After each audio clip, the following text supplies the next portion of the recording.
Bonjour, je suis Youssef de Meet in Class et notre mission c'est d'aider tous les élèves à réussir.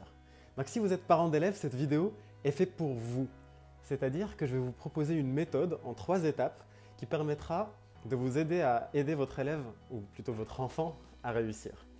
Donc c'est des étapes qui sont intuitives, beaucoup de parents pourraient déjà le faire, mais ils ne le font pas parce que pour avoir donné des milliers d'heures de cours de soutien à des élèves, les avoir accompagnés pour réussir, je me suis rendu compte que 90% de mes élèves ne faisaient pas ou n'avaient pas cette structure que je vais vous proposer.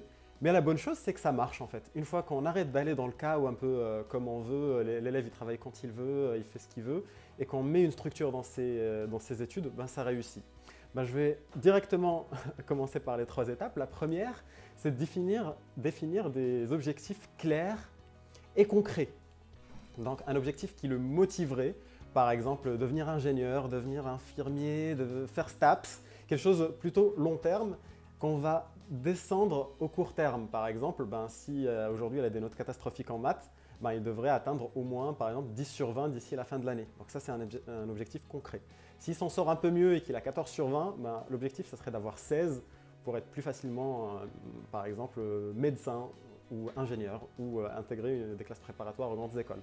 Donc quels que soient ses objectifs, il peut toujours faire mieux et du coup l'idée c'est de poser un objectif clair, motivant, qui lui rappelle pourquoi il le fait. Donc par exemple pour atteindre son objectif long terme, il doit atteindre un objectif court terme qui est progresser en maths de 2 points d'ici la fin de l'année.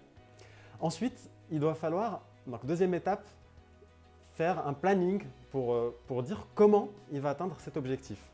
Et donc dans ce planning, il va écrire ce qu'il va faire, les moyens qu'il va mettre en œuvre pour y arriver. Donc moi ce que je conseille à mes élèves et aux parents, donc ce que vous pouvez vous-même conseiller à vos enfants, c'est de compléter leur emploi du temps. C'est-à-dire par exemple lundi ils finissent à 17 h, de compléter du coup de 17 h à 19 h, qu'est-ce qu'on fait? Est-ce qu'on fait des maths? Est-ce qu'on se repose? Est-ce qu'on fait du français? Donc là, c'est à vous de voir avec lui, selon vos objectifs, ce qu'il faut faire. Et du coup, l'idée, c'est de compléter tout son emploi du temps et d'avoir quelque chose de raisonnable. C'est-à-dire qu'aujourd'hui, s'il travaille que 30 minutes par jour, on ne va pas lui proposer 4 heures de travail, on va plutôt lui proposer 1 heure. Si, par exemple, aujourd'hui, il a de mauvaises notes en maths et qu'on analyse et qu'on voit que c'est à cause de ses erreurs de calcul, on va mettre calcul.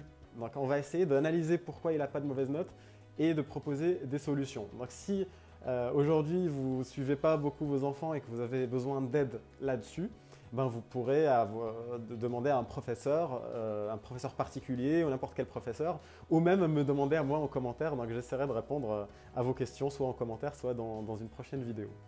Enfin, la troisième étape, c'est de suivre le travail de votre enfant et donc le fait qu'il respecte ce planning. Et ce que je conseille à tous les parents, c'est à n'importe quel repas de juste parler de ce que votre élève a fait pendant sa journée de travail à l'école et puis ce qu'il a fait pendant ses devoirs. Donc ça lui permet d'extérioriser et parfois juste en extériorisant, on résout les problèmes et parfois vous pouvez même l'aider, ce qui peut être très bien. Donc là, j'ai rapidement dressé la théorie. Donc avoir un objectif clair, donc passer du temps avec lui pour avoir un objectif clair. 2, dresser un planning et pas aller un peu n'importe comment. Donc si vous faites ça, vous êtes déjà meilleur que 90% des parents qui n'aident pas du tout leurs enfants à avoir une structure. Et 3, faire un suivi quotidien, soit au dîner, soit après le dîner, pour voir ce que votre enfant a fait et ce qu'il pourrait faire de mieux. Donc ça, c'est 3 conseils, j'espère qu'ils vous ont plu. N'hésitez pas à rejoindre notre groupe, donc, qui est en description de cette vidéo, où il y aura plein d'astuces et de conseils pour les parents pour s'améliorer. Donc par exemple, si vous me dites « Ah mon enfant il n'arrive pas à avoir d'objectif parce qu'il ne sait pas du tout ce qu'il veut faire » ou si vous me dites qu'il ne sait pas du tout respecter un planning, je pourrais répondre à toutes ces questions dans le groupe et vous pouvez aussi vous inspirer d'autres parents. Donc c'est un groupe vraiment d'échange entre parents, donc vous trouverez le lien en description de cette vidéo. Et n'hésitez pas à me poser toutes les questions que vous voulez, je serai là pour répondre et ma mission c'est vraiment de vous aider, vous, à aider vos enfants à réussir. Je vous dis à bientôt dans une prochaine vidéo.